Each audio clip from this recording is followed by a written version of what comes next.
President Donald Trump says Democrats are pushing a hoax by demanding the release of the Jeffrey Epstein-related files. He warns Republicans against joining the effort, calling them soft and foolish. The Israeli military denies UN reports that it built a wall inside Lebanon, saying the structure is part of a broader reinforcement plan that started in 2022. It says the measures are meant to strengthen the northern barrier and not cross into Lebanese territory. Ukrainian officials say the death toll from Russian missile and drone strikes on Kyiv has now risen to 6 after another body was recovered. Authorities warn rescue work is ongoing and that number could still climb. China's defense ministry says Japan would face a crushing defeat if it used force over Taiwan after Prime Minister Takaichi said a Chinese attack could trigger a military response. Beijing says her comments have sparked a serious diplomatic row. Gaza officials say Israel has handed over 15 Palestinian bodies a day after Hamas returned a 73-year-old hostage's remains. Authorities are identifying the remains as these exchanges continue. ASEAN observers will investigate a landmine blast on the Thai-Cambodia border that has jeopardized a US-brokered truce. Thailand accuses Cambodia of planting 2 new mines and has suspended the ceasefire. Beijing firmly opposes the US approval of a $330 million US arms deal to Taiwan, calling it a breach of the One China principle. The Foreign Ministry says the deal must be cancelled immediately. The UN Rights Council has opened a special session on Sudan to consider a fact-finding mission into El Fasher killings. Humanitarian chief Volker Turk calls the bloodshed a stain on the world as evidence is gathered for possible ICC action.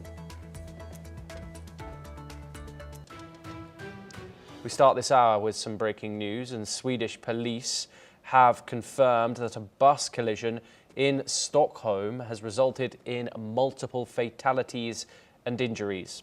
The incident, which occurred earlier today, is still under investigation, and authorities have not yet determined the cause of the crash. Now, according to Swedish Daily, a news outlet in Sweden, emergency services are on the scene assisting those injured. Further details regarding the victims' identities or the specifics of the crash remain scarce at this current time. Authorities are urging the public to avoid the area as they work to clear the wreckage and gather evidence. We will, of course, bring you updates as they come on that developing story. We stay in Europe for our top story of the hour, and Ukraine's military launched a series of strikes on key Russian facilities, including a ship base in Novorossiysk, which is an oil refinery in the Saratov region of Russia, and also a fuel depot near Engels. The General Staff confirmed the use of Neptune missiles and attack drones, resulting in explosions and fires. The strikes targeted critical military and fuel infrastructure, with significant damage reported. These actions mark an escalation in Ukraine's efforts to disrupt Russian supply chains and military capabilities amidst the ongoing war. We're now joined by David K. Johnson. He's an American author, and he joins us live from New York City to discuss these updates in the Ukraine war. Thank you very much for joining us, David. Of course, today we've seen a devastating barrage of strikes on the Ukrainian capital, as well as strikes going the other way, Ukraine saying that they are targeting Russian infrastructure. As we creep into those winter months and energy becomes more and more crucial. What are your thoughts of the current dynamics of this war, David? Of course, we're seeing Russia target the Ukrainian capital, the heart of the country today, as well as these strikes from Ukraine onto Russian energy infrastructure. What are your thoughts about today's actions on the battlefield? Tom, the latest drone strikes represent a change in what's going on. Now, the whole Russian invasion of Ukraine has led to significant changes in military strategy and tactics and the development of drone warfare in a way that nobody would have seen 5 or 10 years ago. The latest attack by the Ukrainians on Black Sea oil is about 900 air miles from Kyiv. So they've now got drones that they're either able to penetrate into Russia, launch them, and run away, or they've got very long-range unmanned aircraft that can deliver powerful explosives. And the Russians have suspended oil transport out of their major Black Sea oil terminal. On the other side of this, the Russians are following the same military doctrine that dates back to the days of the czars and the aristocracy called the boyars. They pay no attention to the rules of war as developed in Western Europe.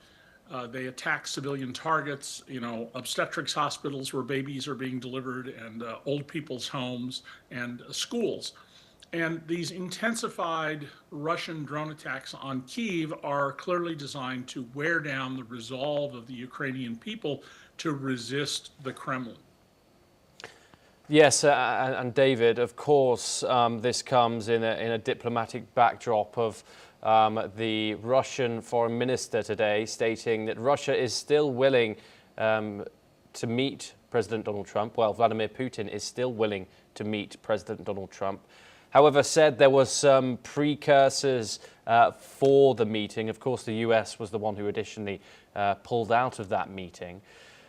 On the diplomatic side, how do you think things are moving, of course, as we see Russia step up its attacks, particularly, of course, in the Donbass and that crucial battle for Pavlovsk? Well, with the proviso that Donald, whom I've known and covered for almost 40 years and written 3.5 books about, is mercurial and he can turn on a dime. Putin clearly has overplayed his hand with Trump. Trump ran for office saying, I'll settle this war in one day. I don't even have to become president. I just have to win the election and it'll be over. And that's not what's happening. Putin has no reason to give up what he's trying to do in conquering Ukraine. So the key thing to watch for now is whether the European countries increase their aid. They've put more money into this than the United States has. And whether the U.S. consistently supplies not just armaments. Europe and the U.S. aren't giving money to Ukraine. They're giving them weaponry, which is a jobs creation program, absurd as that sounds, in those countries. And whether they maintain the provision of intelligence to help the Ukrainians deal with the Russians. Because in a long-run war of attrition, the simple fact that Russia has roughly 3 times the population of Ukraine means that Ukraine is going to have a hard time holding out if this war goes on for years. Okay, David K. Johnson, do stay with us as we have further updates coming out of Ukraine, where a Russian drone strike has hit a market in the southern port city of Chornomorsk, located in Ukraine's Odesa region, leaving at least 2 women dead and 11 others injured, including a toddler. Ukrainian Governor Ole Kiper confirmed the fatalities and said the injured victims, including a 1-year-old girl, sustained shrapnel and blast wounds. Meanwhile, Ukraine's military intelligence has revealed that Russia plans to produce around 500 new 200-kilometer range guide bombs this very year, with efforts underway to extend them to the range of 400 kilometers. Additionally, Russia is set to manufacture approximately 70,000 long-range drones in 2025, including 30,000 Shahed drones. Ukraine's military intelligence also reports that Russia is firing an average of 200 to 250 glide bombs daily at Ukraine. David, you spoke just then about, of course, how the battlefield looks completely different, how this time 5 years ago we wouldn't see the same drone warfare that we do today. And what those statistics that we've just read out really reveal is what you have just said. Could you tell us a little bit more about modern warfare. Of course, these aerial attacks are ongoing on an almost daily basis. Russia here, manufacturing approximately 70,000 long-range drones in this year alone. Tell us a little bit more about how the air has developed during this conflict. Let me go back for a moment. More than 50 years ago, the United States military used early model drones to conduct dogfights, jet fighter dogfights in the South Pacific with the pilots at control stations at the Pentagon in Washington, across from Washington, D.C. And this was a very early sign that we were going to see our unmanned aircraft used in warfare. It costs a fortune to put a pilot in a plane and all the safety features that are involved. It's very cheap to produce drones. And so we're seeing this massive ramping up of drones, which also doesn't cost you casualties on your side. One could argue it's a cowardly way to pursue a war, but we're going to see more and more drone strikes as the ability to build them and the experience that will lead to refinement in their capabilities continues. And so a year from now, I won't be surprised if you and I are talking about twice as many drone strikes per day by each side, or 3 times as many. Yes, David, do stay with us. We have further updates coming up. And according to Ukraine's military intelligence, North Korea has started mass producing its own tactical attack drones. This development coincides with a significant decrease in the number of artillery shells North Korea has supplied to Russia, which has dropped by about 50% in 2025 compared to 2024. This comes as a recent video released by the Russian Defense Ministry shows North Korean troops assisting Russia in demining operations in the Kursk, a region heavily affected by the Ukrainian conflict. These troops, part of a mutual defense pact, had previously helped Russia repel the Ukrainian incursion. David K. Johnson joins us once again. Can you tell us a little bit more about the Russian and North Korean military partnership here? It started off as rumors that North Koreans were fighting on the front line for Russia. However, since then, they have been not shy about the fact that Pyongyang has troops in Moscow and in that Kursk region in particular. Can you take us through some of the developments there when it comes to the relationship between North Korea and Russia? Well, North Korea has a desperate need to earn currency in other countries.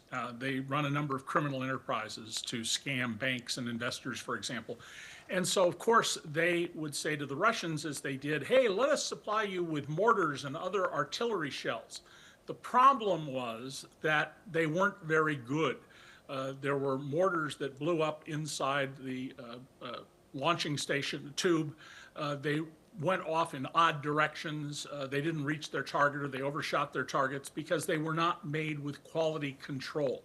So we shouldn't be surprised that the Russians have switched from unreliable artillery to instead getting materials for drones and other aspects of warfare from the North Koreans. But this has been an important symbiotic relationship between the needs of Russia to get more soldiers in the forefront, as some of the North Korean troops have been, and to get other kinds of weaponry. And that's not limited to things like artillery shells and bullets or tanks. It includes now very much these new modern bombs delivered by drones. Yeah, and let's go into that a bit more. These drones that possibly are being mass produced by North Korea. This entire war has been and as with every war, war technology develops with time, especially in an intense conflict like this. How has this conflict, especially in the air, developed during coming now into its 4th year of war here, David? Well, the Ukrainians, having far less resources than the Russians in the beginning of this, very smartly looked at drones as an inexpensive way to defend themselves and to actively attack Russia, to take the battle to the Russians. And Russia responded, as you always see in a warfare, with its efforts to do the same thing in the other direction. So we've seen a tremendous increase in the range of drones, in the payloads they can carry, and the precision on both sides for delivering bombs.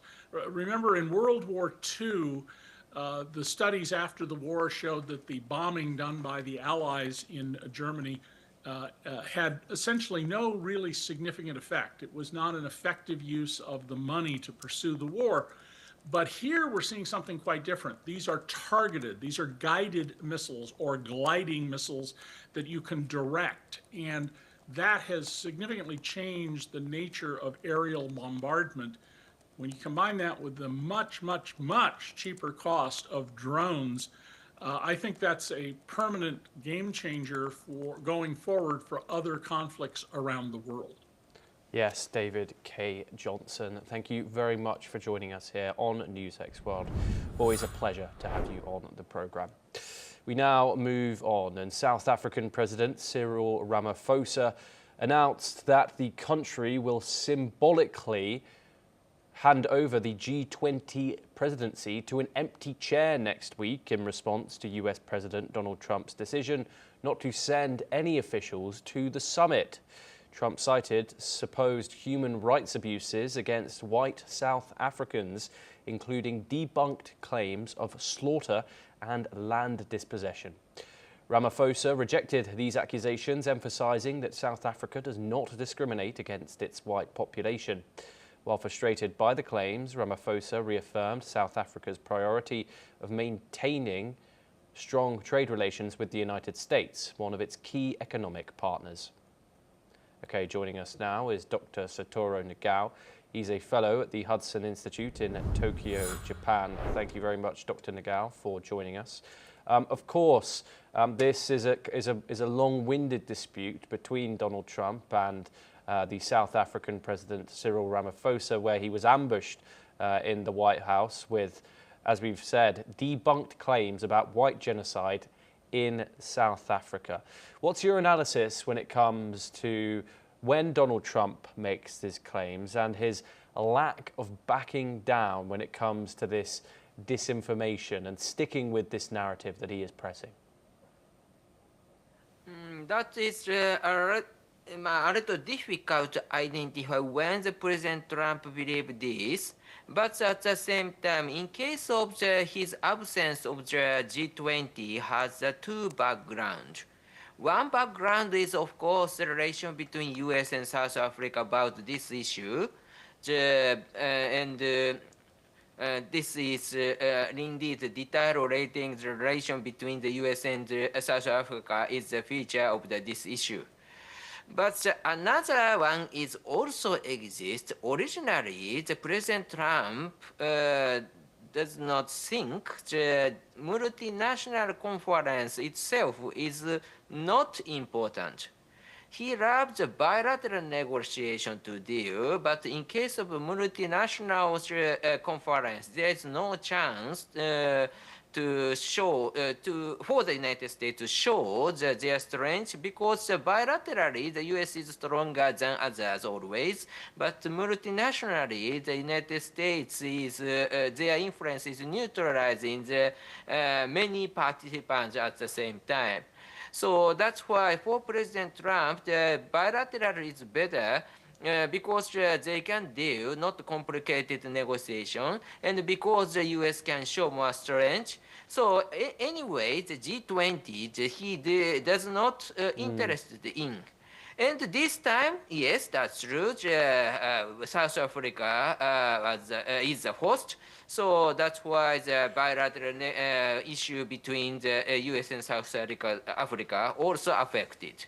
But anyway, President Trump do not want to join anyway. That's why it has happened not only this G20, but also the APEC in the Korea recently, or the ASEAN meeting has happened because of he want to arrange a ceasefire agreement between Thailand and Cambodia. So ASEAN, it is rare case, multinational conference, President Trump joined. But other cases, APEC case, or even if he visits South Korea, he skipped to join the APEC. And the G20, he do not interested in. This is natural course because he does not like the multinational conference. Yeah, and of course, what is Donald Trump, of course, like gaining from accusing the South African president and his country of perpetrating white genocide against white South Africans? Of course, Donald Trump will be hosting G20 next year with South Africa there once again. He's also gone and offered refugee status to alleged persecuted white Afrikaans. What does this mean? What is your thoughts on that? I think in the United States there is some kind of mood is exists because of simply the European, simply white people worry about the increasing number of the colored people. If we use this word, that is something.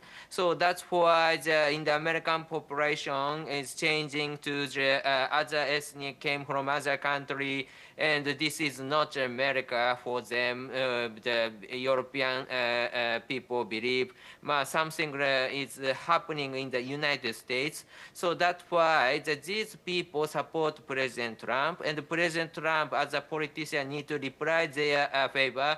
In this case, he want to say of course, European people is American citizen, most influential citizen. Even if the America accept multinational people, but still the European people are leading. That kind of attitude itself is needed to reply these supporters. So that's why this is not a discrimination to President Trump try to seek, I believe, but at the same time, too many immigration is not good. So showing the attitude towards respecting the white people's interest, something that kind of the attitude is sometimes President Trump need to show. That is a background, I guess. But I should be careful in this case because President Trump tried to discriminate the colored people is not true, I believe, because many people, even if the vice president's wife is Indian origin, so even if the Trump administration includes many, this is multinational, ethnic government, so that's why this is not discrimination, but at the same time, if the European people is losing their power in the United States, maybe something such kind of the concern that President Trump try to neutralize, something is happening in the US, I believe. Yes, Dr. Satoru Nagal, thank you very much for joining us here on the programme. Always a pleasure to get your input on these topics. We now move on over to some breaking news, and we have some more updates coming in on trade talks between the United States and Switzerland. The Swiss economy minister has confirmed that Swiss companies will invest $200 billion in the United States by the end of 2028. This major commitment follows an agreement between Switzerland and the US to reduce tariffs and strengthen trade relations. As part of the deal, Switzerland will lower import duties on non-sensitive US agricultural products and grant duty-free quotas on certain exports, including beef and poultry. The tariff reduction, which affects around 40% of Swiss exports, will bring the tariff rate down from 39% to 15%. Swiss officials are optimistic that the agreement will stabilize bilateral trade, benefiting Swiss businesses and providing new growth opportunities in the US market. The Swiss government also emphasized that the deal respects the country's neutrality and sovereignty, reinforcing its strong economic position while avoiding any concessions that could undermine these principles. Okay, we move on, and US Secretary of State Marco Rubio has called for weapons and support to the rapid support forces in Sudan to be called off.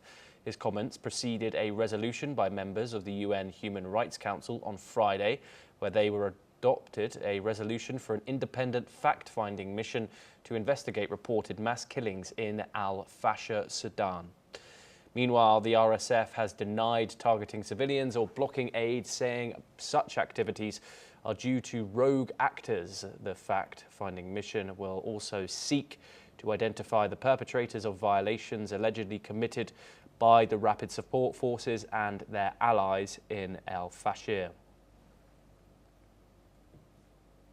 To cut off the weapons and the support that the RSF is getting as they continue with their advances. I think it's telling, the humanitarian groups are telling us that some of the levels of malnutrition and suffering that they're seeing from some of these people who have been able to flee is unprecedented. They've recorded things they've never recorded before. And I think even more troubling is that they didn't have the number of refugees they expected to receive because they assume many of them are either dead or so sick and malnourished they can't move anymore. So what's happening there is horrifying. Now, French police have shot and wounded a knife-wielding man at Paris's Montparnasse train station. As per reports, the man had threatened his wife and children in a Paris suburb before taking a train destined for Montparnasse, where the police were waiting for him. When officers confronted the man, he threatened to kill himself and then was shot in the legs. Passengers are now being evacuated from Paris's Montparnasse station, which acts as the departure point for trains to southwest and western France.